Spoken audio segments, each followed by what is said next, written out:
Bonjour, chers frères et sœurs.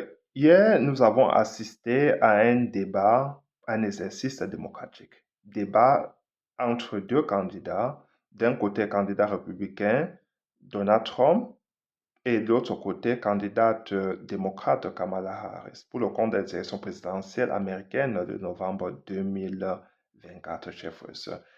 Quand est-ce que nous allons assister aussi à un événement pareil dans notre pays, chers frères et sœurs? Depuis 2018, le professeur Maurice Kamto avait interpellé M. Biya pour ce genre de débat, pour que les deux candidats puissent s'asseoir et débattre devant les Camerounais, pour qu'à la fin, ceux-ci puissent décider, puissent choisir librement leur président. Mais M. Biya n'a jamais été un homme politique, chers frères et sœurs.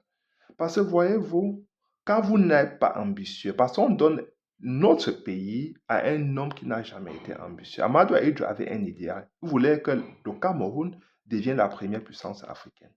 Donc ça, c'était son idéal.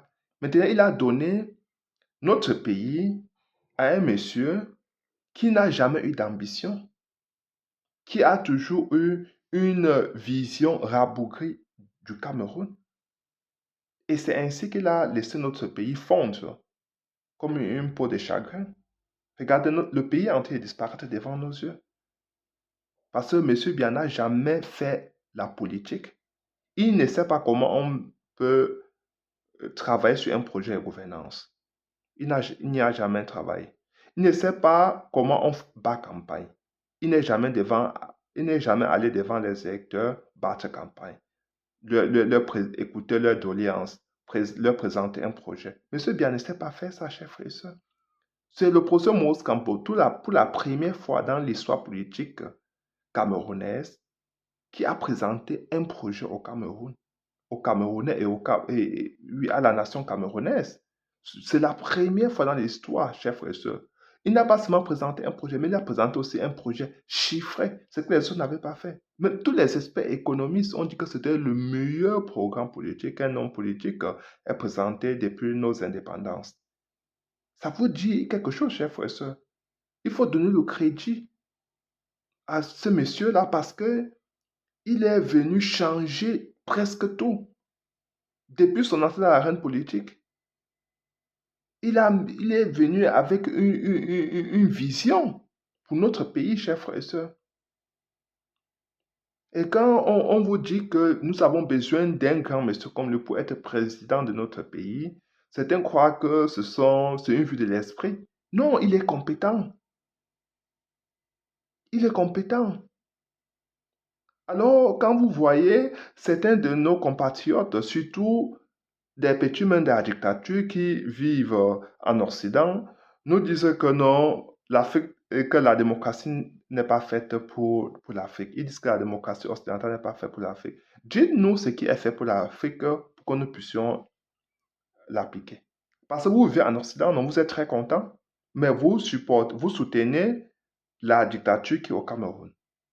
Dites-nous ce qu'on peut appliquer en Afrique, parce que vous dites que la démocratie occidentale n'est pas faite pour l'Afrique. Certains panafricains le disent souvent, mais je veux leur poser une question ce soir. Quand est-ce qu'avez-vous appliqué la démocratie occidentale? Parce que la démocratie, dans son essence, je dis que c'est un terme plein de valeurs, de principes, de vertus. Ce n'est pas un mot privé de sens. C'est pas parce qu'il a été galvaudé aujourd'hui, utilisé à l'emporte-pièce qu'on va dire que la démocratie va perdre tout son sens. Non, la démocratie, c'est un mot chargé de valeurs. Ça veut dire que l'Afrique n'a jamais appliqué la démocratie, en fait. Il faut appliquer avant de voir si ça fonctionne. Vous n'avez jamais rien appliqué, je vous dis que ça ne fonctionne pas. Certains pays comme le Ghana appliquent la démocratie. Nous voyons comment ça fonctionne. Le pays est en train de monter en puissance. Ce pays-là qui était comparable au nôtre aujourd'hui est à une place boursière qui je crois que c'est 1000 fois la nôtre. Je veux dire que 1000 fois la bourse de l'Afrique centrale. C'est un pays qui monte en puissance parce qu'il y a eu des grands hommes qui sont arrivés en place. Ils ont mis des choses, ils ont fait des réformes institutionnelles, ils ont laisser la place à un autre. C'est ça que l'opposant Moscanto veut faire, chers frères et sœurs. L'opposant Moscanto a révolutionné la politique. Regardez tous les jeunes Camerounais aujourd'hui, les Camerounais dans leur ensemble, je ne parle pas des jeunes, je parle de tous les Camerounais. La jeunesse, c'est seulement un moment de la vie. Mais je veux dire que tous les Camerounais aujourd'hui sont portés par cette dynamique du procès Moscato. Que nous devons être acteurs, protagonistes pour le changement que nous voulons dans notre pays. Le changement que nous rêvons, dont nous rêvons tous là, n'arrivera pas tout seul. Nous allons être les acteurs de ce changement. Quand nous prenons de notre petit temps pour sensibiliser le peuple camerounais, c'est aussi pour nous de contribution, c'est notre contribution à nous. Quand vous partagez, c'est aussi votre contribution. Quand vous donnez 2000, 5000 francs à vos frères et sœurs pour qu'ils prennent le taxi pour être sur la liste électorale, c'est aussi pour vous de contribution. Chacun contribue à son petit niveau, en fait.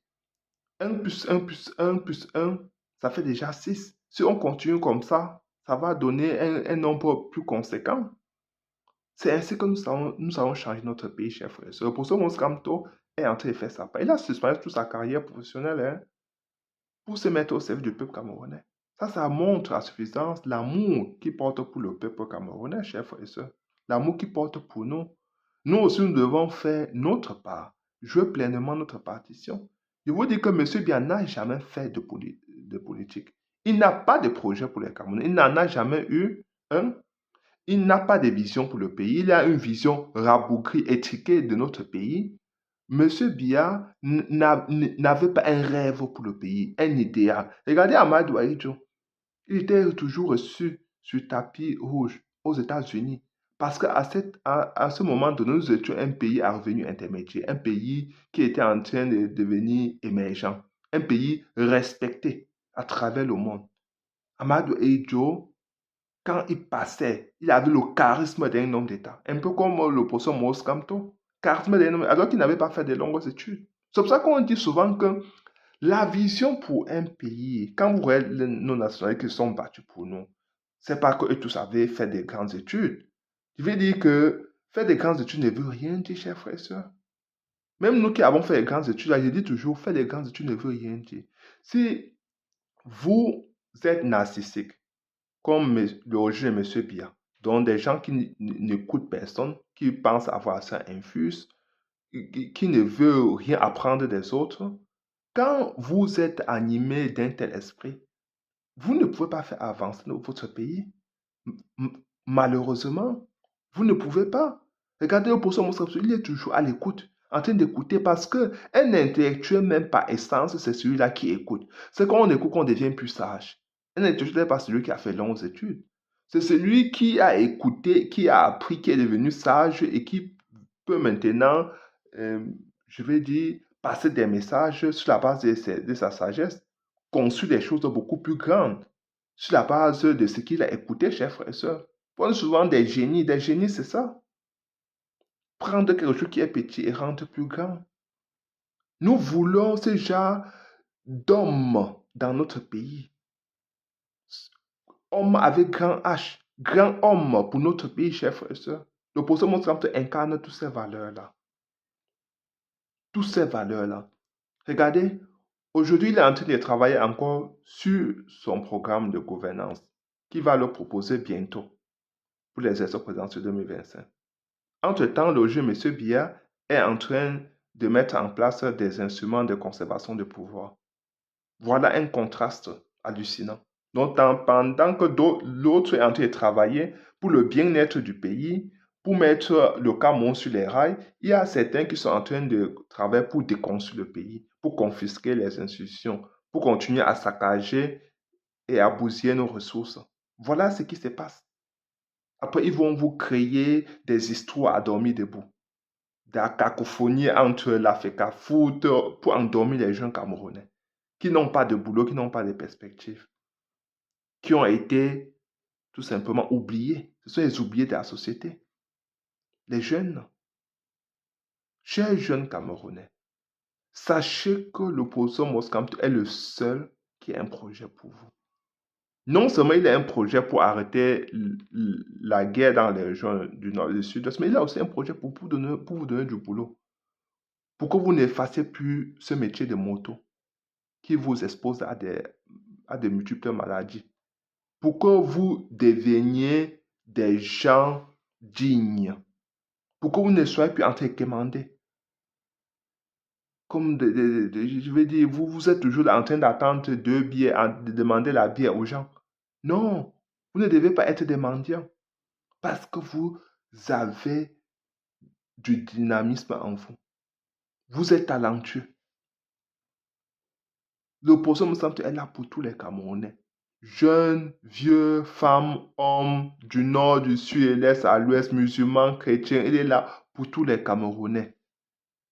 Intellectuels, non intellectuels, scolarisés, non scolarisés, il est là pour tout le monde. Personne ne sera laissé au bord du chemin. Il vient pour tout le monde. Parce que ceux qui n'ont pas été à l'école, on va donner, ils vont aller dans les centres des métiers, ils vont acquérir un métier pour se mettre au service de leur pays. Tout le Cameroun est à construire, chers frères et sœurs. Tout le Cameroun est à construire. Donc, sachez-le, tout le Cameroun est à construire. Nous n'avons rien. Nous n'avons pas d'infrastructure. Nous n'avons rien du tout. Tout le Cameroun est à reconstruire. Monsieur Biya a détricoté tout. Il a tout détruit. Même les acquis qu'il a trouvés, il a tout détruit, chers frères et sœurs. Tout est à refaire. Donc, nous devons déjà, dès maintenant, nous préparer pour